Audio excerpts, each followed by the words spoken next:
Kung nagbabalak ka bumili ng ating electric kettle, so subukan nyo na po itong si D4. Maganda po siya, 2 liters na siya. So ngayon magme-merienda tayo ng gatas. So wala pang 1 minute ito guys. Mabilis na siyang uminit. Ayan. So pagka once na mainit na siya, nagki-click siya, nawawala na yung color na pula. So naririnig nyo na malapit na. Wala pa siyang 1 minute guys. Mainit na siya kaagad, kaya tipid siya sa kuryente. Wala pang 1 minute,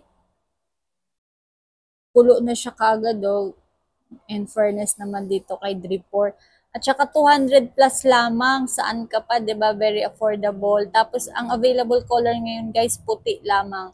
So sa mga team puti diyan katulad ko, ayan, maganda po ito. 2 liters na kasi yung ating Dripor na electric kettle.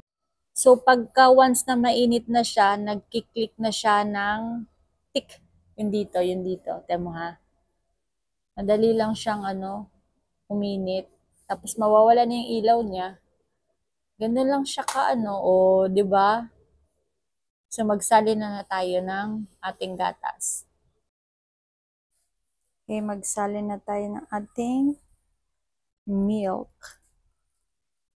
So ayan, sa mga gustong mag-try ng ating Dripor, lalagay ko na lang dyan sa yellow basket guys. Napakaganda at napakasulit nito.